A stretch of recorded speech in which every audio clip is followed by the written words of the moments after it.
Hello बच्चों, तो क्या हाल चाल है? सब बढ़िया है, ठीक ठाक है। तो आरएल सर्किट देखते हैं। Series RL circuit.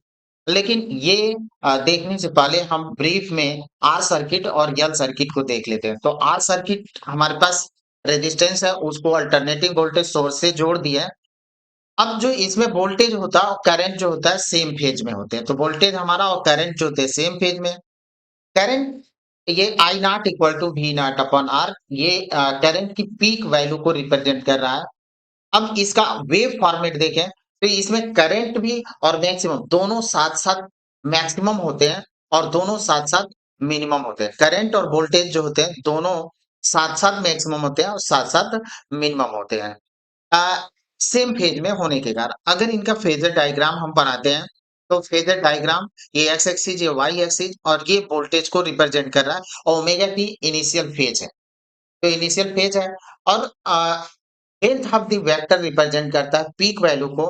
और वेक्टर से हम वाई एक्सिस पर प्रोजेक्शन अगर ड्रा करते हैं तो वो रिप्रेजेंट करता है इंस्टेंटेनियस वैल्यू को। तो ये वेक्टर जो है वी नॉट को रिप्रेजेंट करेगा, projection on Y axis represent करता है इंस्टेंटेनियस वैल्यू को। अब यहाँ पे आई दोनों सेम फेज में है तो आई नॉट लिख देंगे और ये प्रोजेक्शन रिप्रेजेंट करेगा I equal to I nought sine omega T instantaneous value को।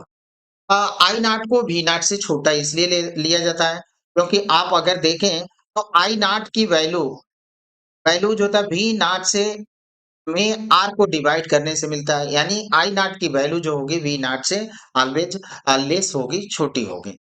अब सी सर्किट अगर हम लेते हैं तो सी सर्किट में सेम। अब यहाँ पे सॉरी यल सर्किट है, सी सर्किट नहीं है।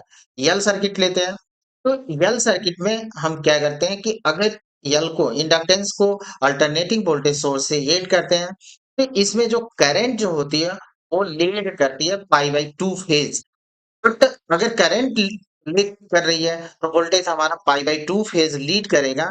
तो अगर यहाँ पे V nought equal to V nought sine omega t and I equal to I nought sine omega T minus pi by two, ये करंट का इक्वेशन हुआ।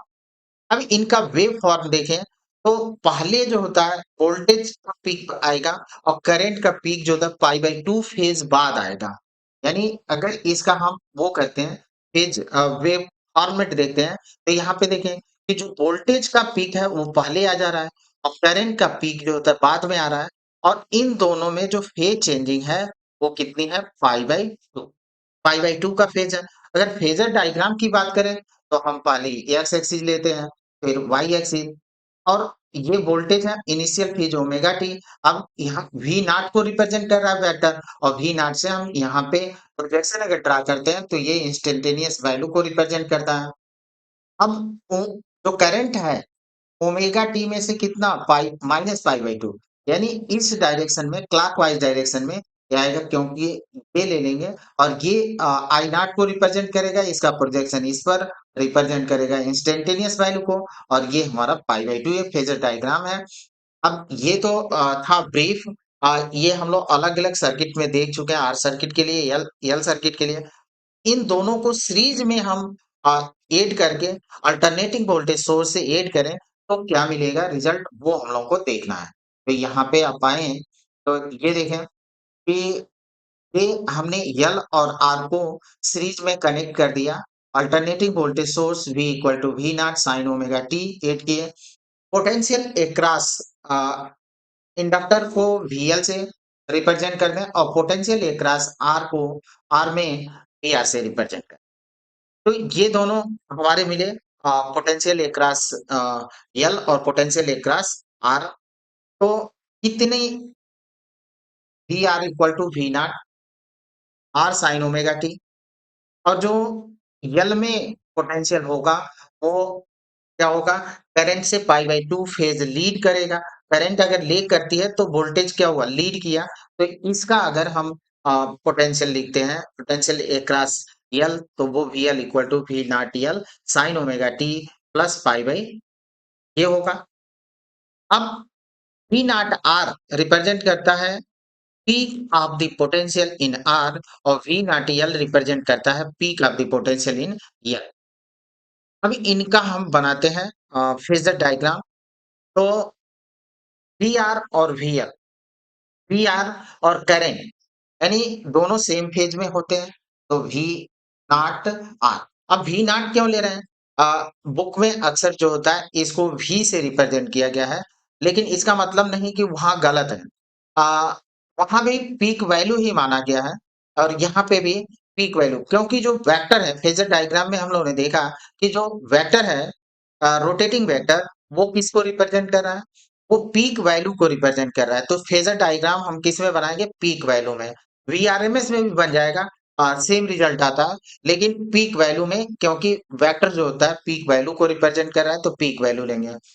अब ये जो होता है कि वी नॉट आर, और जो यल है वो करंट, और करंट भी इसी डायरेक्शन में है। तो करंट और आर में जो पोटेंशियल है वो सेम डायरेक्शन में है, सेम फेज में है। तो सेम फेज के लिए हमने दोनों को सेम डायरेक्शन दिखलाया। और जो यल है वो क्या कर रहा है? करंट से पाई बाई 2 फेज लीड कर रहा है, तो 90 डिग्री हो जाएगा इनके बीच, और इनका जो रिजल्टेंट होगा वो, और रिजल्टेंट ये होगा और ये रिप्रेजेंट करेगा वी नॉट को। अब इसको हम इस तरह से कर लें। अब एक खासियत और जो वेक्टर में हम लोग पढ़े थे, वेक्टर में ये था कि अगर किसी वेक्टर को पैरेलल शिफ्ट कर देते हैं, तो कोई चेंजिंग नहीं होती है। तो जो वी नॉट यल वेक्टर है, उसको हम इस पैरेलल में यहाँ पे ले आ दें, इस जगह पर ले आ दें, तो कोई चेंजिंग नहीं होगी। यानी इस वेक्टर को उठाकर हम यहाँ पे लगा दें, कोई चेंजिंग नहीं होगी।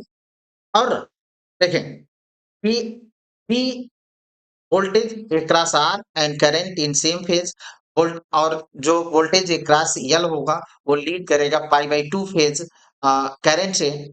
लेकिन अब इस कंडीशन में जो रिजल्टेंट होता है वो अब भी जो होता है क्या करता है? लीड ही करता है।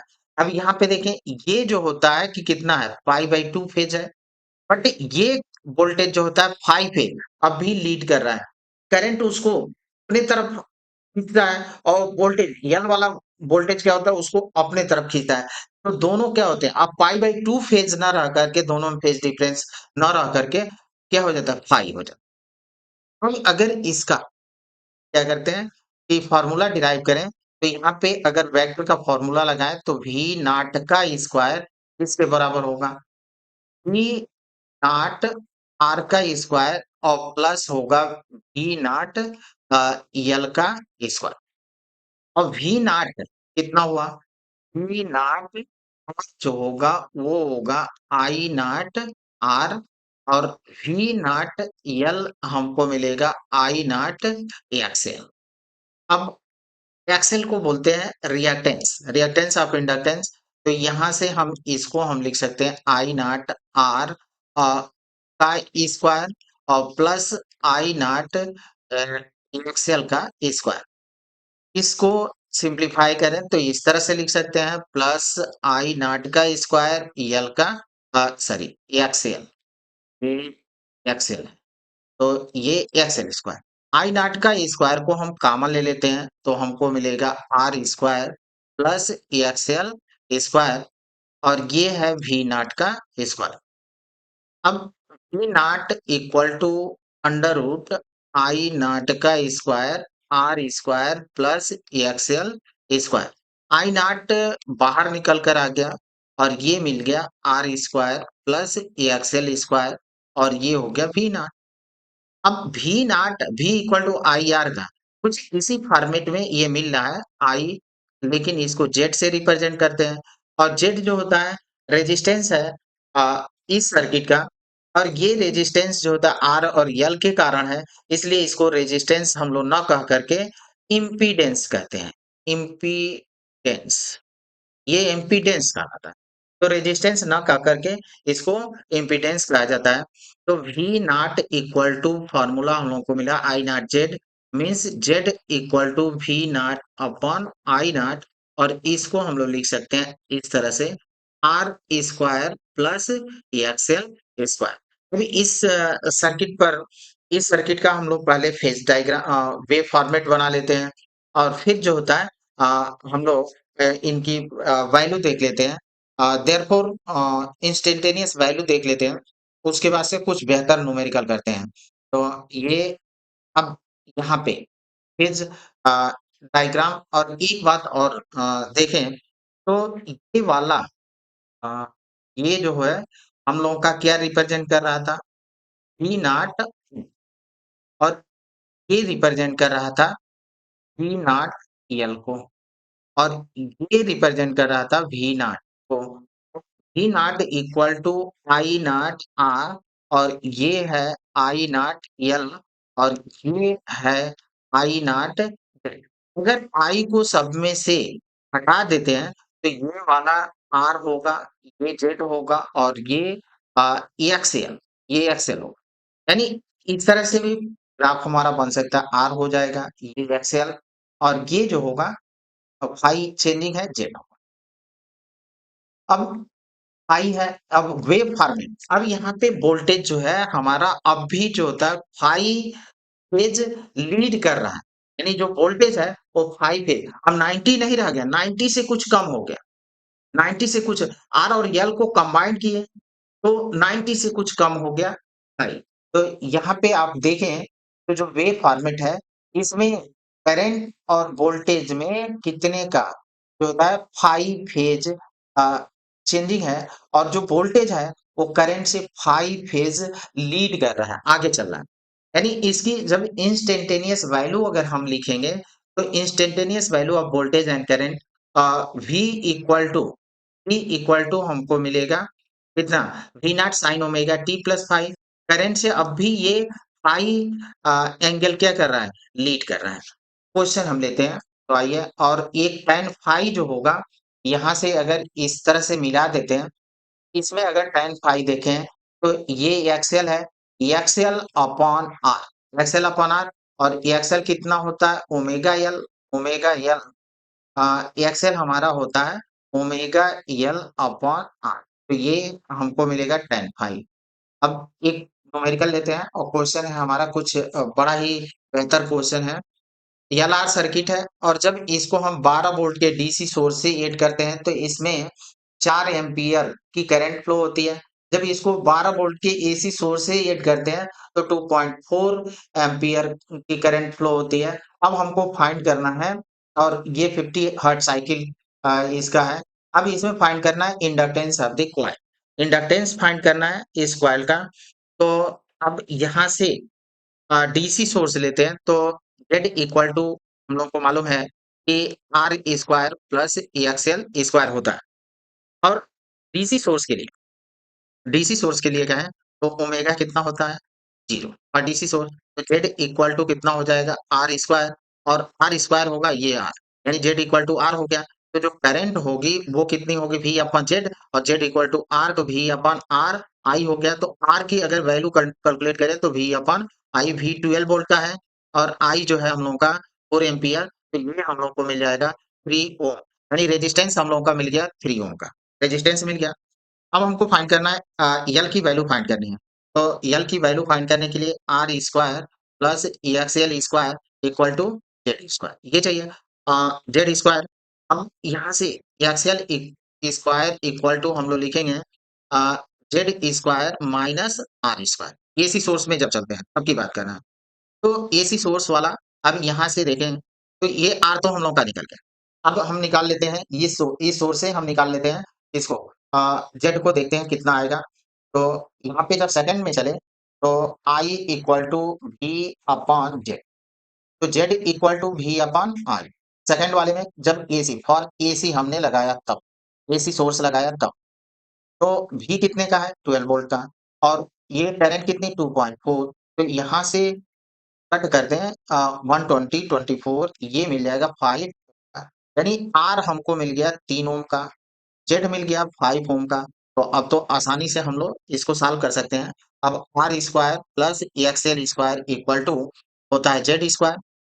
एक्सएल ही हमको चाहिए, एक्सएल में ही है यल, तो XL square equal to Z square minus R square. अब एक्सएल को हम लिख सकते हैं ओमेगा एल का square equal to Z square minus R square. Omega L equal to मिलेगा under root Z square minus R square.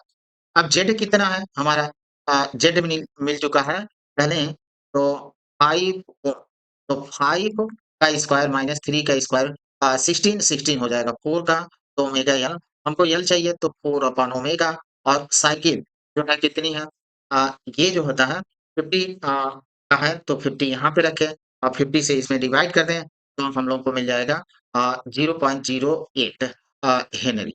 इसमें current और वोल्टेज जो होते हैं सेम डायरेक्शन में सेम फेज में होते हैं। यानी करंट और वोल्टेज सेम फेज में होते हैं और I nought equal to V nought upon R peak value. जो आई नॉट है वो वी नॉट से कम होता है अधिक नहीं होता है। ये चीज अब इसका वेव फॉर्मेट देखें तो अब देखें कि आई और आर जो थे साथ साथ मैक्सिमम हो रहा है और साथ साथ मिनिमम हो रहा है। यानी जब आई मैक्सिमम होगा तभी जो होता है वी मैक्सिमम हो रहा है और जब आई मिनिमम होगा तो वी भी उसी क्षण मिनिमम होगा।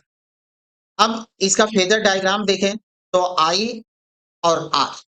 अब फेजर डायग्राम बनाने के लिए हम लोग किसका इस्तेमाल करते थे रोटेटिंग वेक्टर और रोटेटिंग वेक्टर की जो लेंथ होती थी वो रिप्रेजेंट करता था पीक वैल्यू को और प्रोजेक्शन ऑन वाई एक्सिस इसका projection on Y axis represent instantaneous value को रिप्रेजेंट कर रहा था तो ये भी नॉट को रिप्रेजेंट करेगा और ये इंस्टेंटेनियस वैल्यू होगा।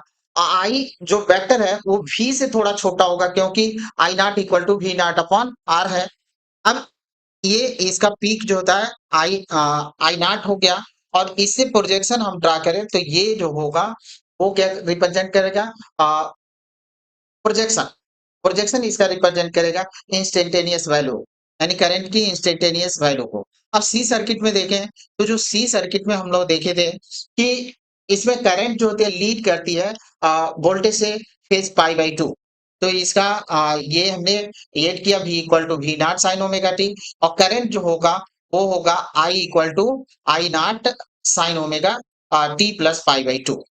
ये चीज हो तो यानी करंट जो थे इसमें लीड कर रही है तो करंट का पीक पहले होगा और वोल्टेज का पीक जो आएगा वो बाद में आएगा। तो यहाँ से देखें कि करंट जो होती है हमारी पहले ही मैक्सिमम हो जा रही है और वोल्टेज जो होता है वो क्या हो रहा है बाद में मैक्सिमम हो रहा है।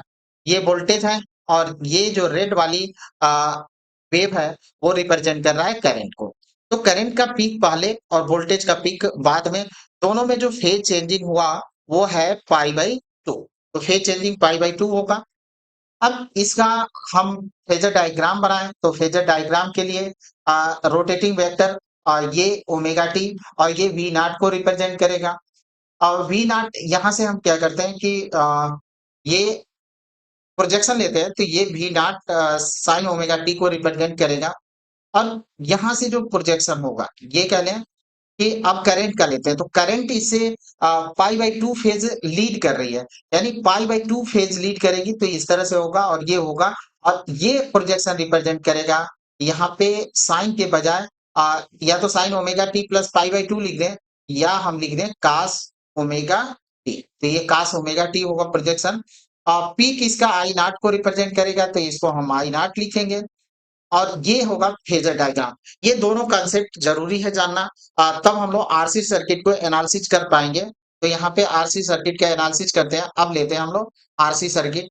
आर और सी जो होते हैं हमारे सीरीज में कनेक्ट है और इसको हम लोग अल्टरनेटिंग वोल्टेज सोर्स से ऐड कर देंगे तो V equal to V nought sine omega t alternating voltage. अब आर जो होगा करंट से सेम फेज में होगा और जो पोटेंशियल एक्रॉस कैपेसिटर जो होगा वो वोल्ट करंट से जो वोल्टेज होगा पोटेंशियल होगा वो करंट से लीड करेगा यानी करंट हमारी लीड करती है और वोल्टेज जो होता है लीड करता है। तो ये बात हम लोगों को देखना था। अब यहाँ पे वीसी और ये हो गया वी आर। तो वी आर सेम फेज में होगा किससे करंट से और वीसी जो होता है लीड करेगा pi by two phase current से। तो अगर इसका हम वैल्यू लेंगे पोटेंशियल अक्रॉस आर और पोटेंशियल अक्रॉस सी तो V R equal to V nought R sine omega T और V C equal to V nought C sine omega T minus pi by two. अब इसका V nought R किसको represent कर रहा है peak of the potential in R और V nought C represent कर रहा है peak of the potential in C. अब लेते हैं फेजर डायग्राम। तो फेजर डायग्राम हम बना लेंगे तो ये वी नॉट आर करंट भी हमारी इसी डायरेक्शन में होगी करंट हमारी हो गई। अब जो बी सी है करंट से लीड कर रहा है, तो करंट से लीड कर रहा है कितना पाई बाई 2 फेज। अब ये पाई बाई 2 फेज हो गया। अब ये लीड है किससे? करंट से। तो इन दोनों का VR और VC का जो रिजल्टेंट होगा वो ये होगा। लीड तो अब भी करंट कर रही है, बट अब पाई बाई 2 के बजाय यहाँ पे हम लोग लिख लेंगे फाई। फाई एंगल जो होता है वोल्टेज हमारा V नॉट 0 लीड कर रहा है, पीछे है करंट से। अब इसका अगर हम लोग ये देखते हैं, तो ये हम क्या करते हैं, अब यहाँ से देखें कि वेक्टर में हम लोगों ने देखा था किसी वेक्टर को अगर पैरेलल शिफ्टिंग कर देते हैं तो वेक्टर के मान में कोई परिवर्तन नहीं होता। V नॉट C को हम पैरेलल शिफ्टिंग करके ले आ दें इस पर लगा दें, कोई चेंजिंग नहीं होगी। अब इस ट्रायंगल में हम यूज कर लेते हैं V नॉट का square equal to V nought R का square plus V nought C का स्क्वायर। और V नॉट जो हमको मिलेगा, V नॉट मिलेगा इतना, V नॉट R जो मिलेगा वो होगा I नॉट R, और V नॉट C जो मिलेगा वो होगा I नॉट XC, और XC इक्वल टू होता है 1/ओमेगा C। अब यहाँ से हम अगर पुट करते हैं तो ये I nought R plus R का होल स्क्वायर और plus I nought XL, sorry XC का स्क्वायर। अब इसको हम ऐसे लिख सकते हैं R square plus I nought का स्क्वायर और एक्ससी का स्क्वायर। आई नॉट के स्क्वायर को हम कॉमन ले लें तो आर स्क्वायर होगा और ये होगा एक्सी स्क्वायर, और ये होगा वी नॉट का स्क्वायर। तो V nought equal to under root I nought और R square plus X C का स्क्वायर। यहाँ पे हम लिख देते हैं आई नॉट और ये होगा R square plus X C square, और ये हो गया वी। अब V equal to I R के टर्म में है तो इसको हम I और ये लिखेंगे जेड V नॉट। जेड जो होता है रेजिस्टेंस है, बट रेजिस्टेंस ये आर और सी दोनों के कारण है, इसलिए इसको कहा जाता है रेजिस्टेंस न कह करके इम्पीडेंस। ये इम्पीडेंस है, इसको इम्पीडेंस बोलते हैं। तो ये इम्पीडेंस कहलाता है हमारा। अब यहाँ से Z इक्वल टू हम लिख सकते हैं V नॉट अपॉन आई, और इसी को हम या ऐसे लिख सकते हैं I इक्वल टू हम लिख सकते हैं I nought equal to V nought upon Z, और Z की वैल्यू यहाँ से पुट कर लें तो आर स्क्वायर और प्लस होगा एक्स सी का स्क्वायर। यानी ये हमारा रिजल्ट मिला। अब हम लोग देखते हैं इसको कि जो एग्रीगेट फेज है, अब यहीं पे एक और देख लेते हैं कि अगर अब ये देखें कि V नॉट C को हम लिख सकते हैं I nought X C. V nought के इक्वल टू निकला है आई नॉट जेड, और इसके जगह पर हम लिख सकते हैं आई नॉट आर। अब सब में आई है तो इस आई को अगर हम हटा दें तो हमको एक ग्राफ और मिल सकता है। यहाँ पे ये हो गया आर, ये हो जाएगा एक्स सी, और ये हमको मिल जाएगा जेड। तो जेड में ये हमको ग्राफ मिला। अब यहाँ से हम tan फाई की वैल्यू, ये फाई है तो ये ले लेते हैं हम tan फाई, और tan फाई इक्वल टू होगा यहाँ से अगर हम कैलकुलेट करें तो X C upon R, X C upon R. तो अब ये देख सकते हैं कि अगर इसको हम इस तरह से पूरा कर लें इसको तो कैसे मिलेगा। अब ये एक्स है तो ये भी हमारा एक्स होगा। फाई यहाँ पे है तो पर tan इक्वल टू होता परपेंडिकुलर अपॉन बेस, तो परपेंडिकुलर हमको मिल रहा है एक्स और बेस मिल रहा है आर, तो एक्स अपॉन आर, ये फाई की वैल्यू होगी। अब इसका अगर हम वेव देखते हैं तो वेव नेचर कैसा होगा। अब इसमें करंट का पीक पहले होगा और वोल्टेज का पीक जो होता है बाद में होगा, क्योंकि करंट करंट लीड कर रही है और वोल्टेज लीड कर रहा है, वोल्टेज पीछे चल रहा है। अब अगर instantaneous value of voltage and current लिखें तो यहाँ पे V equal to V nought sine omega T minus phi और I equal to I nought sine omega t. इसी को हम इस तरह से भी लिख सकते हैं V equal to V nought sine omega t, I equal to I sine omega T plus phi, क्योंकि करंट हमारी फाई एंगल जो होता है लीड कर रही है। अब ये था हमारा circuit analysis. tan phi equal to X C upon R, ये हम लोग फाइंड ले लेते हैं कैपेसिटर का, इंडक्टेंस का। तो प्योर इंडक्टेंस सर्किट हो तो उस कंडीशन में वोल्टेज जो होता है करंट से कितना लीड करता है, pi by two phase lead करता है, आगे चलता है। और करंट अगर इसी को ऐसे कहें कि करंट जो होती है वोल्टेज से पाई बाई टू फेज लीड करती है प्योर इंडक्टिव सर्किट में। अब इसका वेव फॉर्म होता है कि इसका वोल्टेज का पीक पहले और करंट का पीक जो होता है वो बाद में आएगा, यानी वोल्टेज पहले होगा और करंट जो होगी हमारी बाद में, और दोनों में जो फेज होगा वो पाई बाई टू का अंतर होगा। अगर फेजर डायग्राम की बात करें तो ऐसे बनेगा। ये हो गया हमारा वी नॉट, ये वी नॉट यानी रोटेटिंग वेक्टर में जो रिप्रेजेंट करते हैं वो ये किसको रिप्रेजेंट करेगा, वी नॉट को। यानी length of the vector represent करता है पी का वैल्यू को, और इसका projection on Y axis represent करता है इंस्टेंटेनियस वैल्यू को। तो ये रिप्रेजेंट करेगा इंस्टेंटेनियस वैल्यू को। ये हमारा रिप्रेजेंट किया आई जीरो, और इसका फेज जो होता है पाई बाई टू कितना है, आ, पीछे है तो इधर हम बनाए एंटी क्लॉकवाइज में, क्योंकि ओमेगा टी आप देखें यहाँ पे ओमेगा टी है तो ओमेगा टी इस तरफ रोटेशन है, और माइनस पाई बाई टू तो इसका रोटेशन इधर होगा। और ये रिप्रेजेंट करेगा sign omega T minus pi by to, इतना ये रिप्रेजेंटेशन होगा यहाँ पे फेज, फेजर डायग्राम। अब आते हैं हम लोग जब यल सर्किट में देखते हैं तो यल सर्किट को देख लिया, सी सर्किट।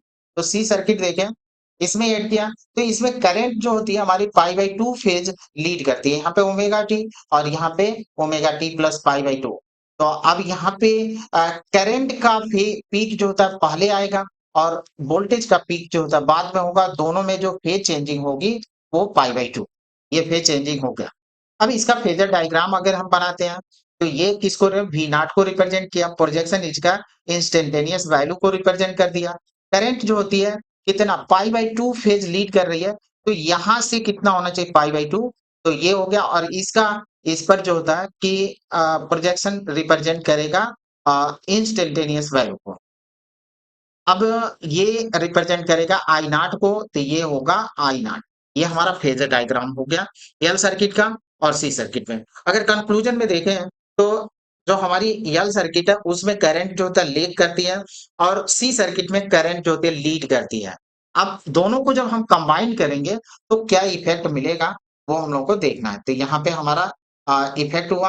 अब यहाँ पे L C circuit L circuit potential आप अप्लाई किए alternating voltage source V equal to V nought sine omega t. अब यल का जो पोटेंशियल होगा, देखिए यहाँ पे हमने करंट ले लिया और ये यल है और ये सी। यल का पोटेंशियल जो होगा वो होगा VL और सी के अक्रॉस पोटेंशियल होगा VC।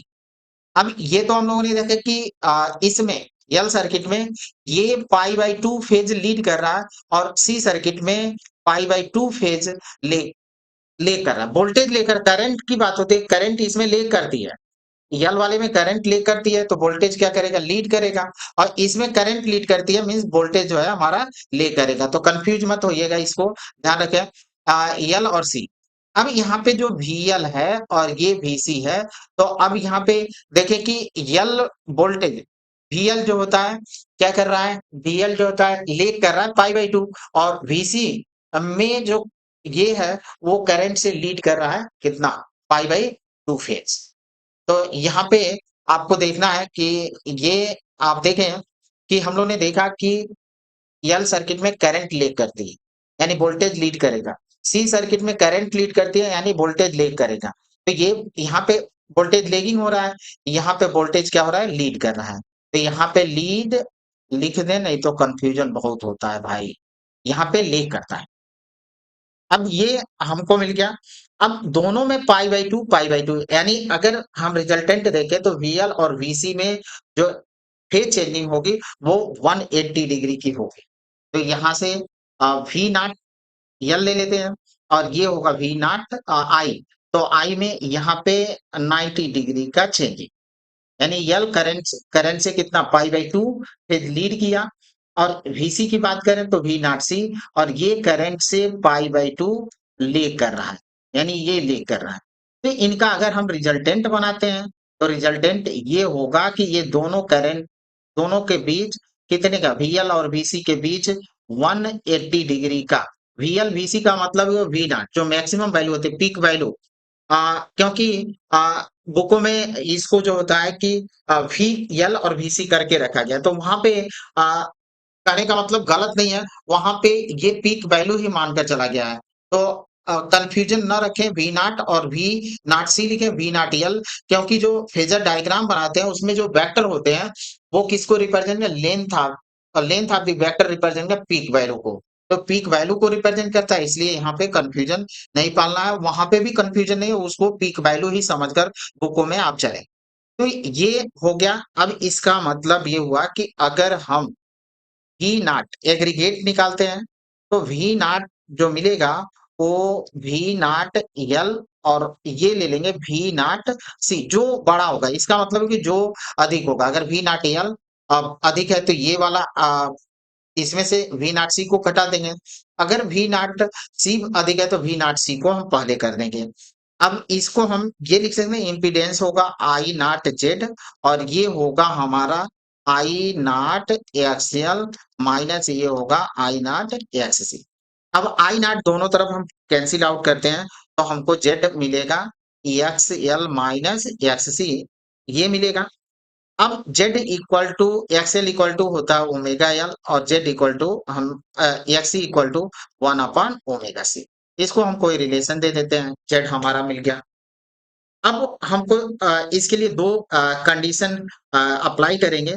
तो पहला कंडीशन हम लेते हैं कि फर्स्ट इफ इफ ये मान लें कि इफ एक्सएल पहला केस लेते हैं कि XL is greater than एक्ससी XL is greater than XC. Then instantaneous current and voltage. Instantaneous current क्या होगा जो रिजल्टिंग सर्किट एक्सएल अगर ग्रेटर है एक्ससी से तो रिजल्टिंग सर्किट जो होगी वो कौन सी एल सर्किट होगी यानी आई इक्वल टू मिलेगा I nought sine omega T और वोल्टेज जो होगा V equal to V nought sine omega T plus pi by two. तो ये रिजल्टिंग सर्किट जो होगी हमारी यल की होगी यही यल में ही होता है कि वोल्टेज जो होता है करंट से पाई बाई टू फेज लीड करता है। तो अब इसको अगर हम इस सर्किट को ड्रा करते हैं तो ये आई फेजर डायग्राम अगर हम बनाते हैं तो आई नॉट होगा और ये इस तरफ होगा V nought L minus V nought C ये मिलेगा हमको। रिजल्टिंग सर्किट हमारी ये होगी। अब सेकंड सिचुएशन बनता है कि if XL is less than XC XL is less than XC तो इंस्टेंटेनियस वोल्टेज और करंट कितना होगा I equal to I nought sine omega T sine omega T और v equal to V nought sine omega T minus pi by two यानी ये जो होता है रिजल्टिंग सर्किट जो होगी वो होगी सी सर्किट। ये सी सर्किट की खासियत है कि वोल्टेज जो होता है करंट से पाई बाई टू फेज पीछे होता है। अगर इसका फेजर डायग्राम बनाए तो ये रिप्रेजेंट करेगा आई नॉट और इस तरफ हमारा होगा वी नॉट सी ग्रेटर होगा और वी नॉट ये फेजर डायग्राम। तो ये रिजल्टिंग सर्किट होगा सी के तरह से बिहेव करेगा। अब थर्ड कंडीशन आता है हमारा वो है कि if XL is equal to तीसरा केस है कि if XL XL is equal to X उस कंडीशन में जेड हमारा होगा जी जेड जीरो होगा।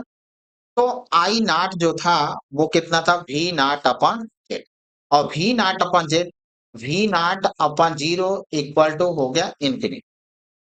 अब amplitude of current in circuit is infinity जो एम्पलीट्यूड हुआ करंट का ये एम्पलीट्यूड होता है मैक्सिमम डिस्प्लेसमेंट ये एम्पलीट्यूड होता है यही। तो amplitude of current in circuit is infinity this is called electrical resonance. इसको बोलते हैं इलेक्ट्रिकल रेजोनेंस। हम एलसीआर सर्किट में रेजोनेंस पढ़ेंगे तो इसको बोलते हैं इलेक्ट्रिकल रेजोनेंस। अब एक्सएल हमारा किसके बराबर है एक्सएल बराबर है एक्ससी के ये लिखेंगे ओमेगा एल और ये होगा omega C. Omega omega sorry ये 1 by X equal to 1 by. अब ओमेगा को हम इस तरफ मल्टीप्लाई कर दें तो omega equal to 1 upon LC या omega equal to 1 upon under root LC. और ओमेगा की वैल्यू होती है 2 pi F equal to 1 upon under root LC. Therefore F equal to मिलेगा 1 upon 2 pi under root LC. इसको बोला जाता है रेजोनेंट फ्रीक्वेंसी। यह हमारा रेजोनेंट फ्रीक्वेंसी कहलाता है। रेजोनेंट फ्रीक्वेंसी बोलते हैं। अब हम एक क्वेश्चन ले लेते हैं और क्वेश्चन हमारा कुछ इस तरह से है कि इंडक्टर है 0.1 हेनरी का और ये कैपेसिटर की वैल्यू है 500 माइक्रो फैरेड और जो सप्लाई वोल्टेज लगाया गया वो 230 वोल्ट का है और इसकी फ्रीक्वेंसी है 100 अपॉन पाई हर्ट्ज फ्रीक्वेंसी है। अब हमको फाइंड करने के लिए कहा यहाँ से कि क्या क्या हमको फाइंड करना है। तो फाइंड पहला फाइंड करना है आई नॉट, आई आरएमएस, ये फाइंड करना है। फिर हमको फाइंड करना है सेकंड में वी एल आरएमएस, आरएमएस और फिर वीसी और ये आरएमएस की वैल्यू हमको फाइंड करना है। तो अब देखिए कि ये हम फाइंड करेंगे इतना। अ, अब एक-एक हम फाइंड कर लेते हैं। तो अब क्या-क्या गिवन डाटा है वो लिखते हैं। एल इक्वल टू दे रखा है 0.01 अ, सॉरी 0.1 है। 0.1 हेनरी अ, सी की वैल्यू है 500 माइक्रो, माइक्रो में 10 टू पावर -6 रख लेंगे। तो ये 5 इंटू 10 टू पावर -4 तो इसको हम सिंप्लीफाई करें तो -4 फैरेड होगा। वीआरएमएस की जो वैल्यू होगी वो होगी 230 वोल्ट और एफ इक्वल टू होगा 100 अपॉन पाई, 100 अपॉन पाई। अब हमको कैलकुलेट करना है इसको। आईआरएमएस इक्वल टू मिलेगा हमको VRMS upon VRMS upon Z. अब वीआरएमएस तो दे रखा है 230 तो ये हमने ले लिया 230 और जेड की वैल्यू दे रखा है नहीं दिया है तो जेड हम पहले कैलकुलेट करते हैं। Omega L minus 1 upon omega C. Omega L होगा 2 पाई एफ एल माइनस 1 बटा 2 पाई एफ सी। अब इसकी हम वैल्यू रखते हैं तो 2 पाई इंटू एफ है 100 अपॉन पाई इंटू एल की वैल्यू है निकाले हम लोग 0.1 तो 0.1 और minus 1 upon 2 pi into 100 upon pi into 5 into 10 power -4 into 10 power -4 ये -4। अब पाई ने पाई को मार दिया, यहाँ पे पाई ने पाई को मार दिया। अब 2 इंटू 0.1 इंटू 100 को मल्टीप्लाई करें तो ये मिलेगा 20 माइनस अब इसको हमको सिंप्लीफाई करना है तो 5 इंटू 2 5 इंटू 2 मिला 10 और ये 10 टू पावर 4 को ऊपर ले गए तो 10,000 हो जाएगा अपॉन यहाँ पे 1000 10 कैंसिल 10 यानी 20 माइनस 10 इक्वल टू मिल गया 10। अब यहाँ पे 10 रख दें तो ये 23 एम्पियर जो होगा आईआरएमएस की वैल्यू मिलेगा। अब आईआरएमएस जब हमने कैलकुलेट कर लिया और जेड दो चीजें कैलकुलेट कर लिया। अब आईआरएमएस इक्वल टू तो मिल चुका है 23 हमको आई नॉट फाइंड करना है तो आई नॉट इक्वल टू आईआरएमएस और ये होता है √2 तो आईआरएमएस 22 और √2 एम्पियर ये मिल जाएगा। अब आते हैं हम लोग वीआरएमएस पर तो वीआरएमएस इक्वल टू और वीआरएमएस हम यल का लेंगे तो यहाँ पे ये होगा IRMS into IRMS into L IRMS RMS into ये हम ले लें कितना एक्स यल एक्सएल एक्सएल मतलब ओमेगा एल और ओमेगा एल हमारा 20 निकला है। ओमेगा एल को हम कैलकुलेट भी कर सकते हैं यहाँ पे ओमेगा एल ये एक्सएल ओमेगा की value 2 pi F into L 2 into pi pi के टर्म में ही रखने देते हैं एफ हमारा 100 अपॉन पाई है और ये एल एल 0.1 इसको सिंप्लीफाई करें तो हमको मिलेगा 20 तो ये 20 होगा 20 को ये मल्टीप्लाई करें तो 46 रूट 2 और ये होगा वोल्ट। यहाँ पे आए तो I R M S into X C equal to I R का मान तो सी का कैपेसिटर का ये रेजिस्टेंस हुआ। तो इस तरह से अब I R M S 23 root 2 और एक्स सी 1/ओमेगा एल और उसकी वैल्यू हम लोग फाइंड किए थे 10। तो ये मिल जाएगा रूट 2 वोल्ट। ये हमारा रिजल्ट होगा। Thank you.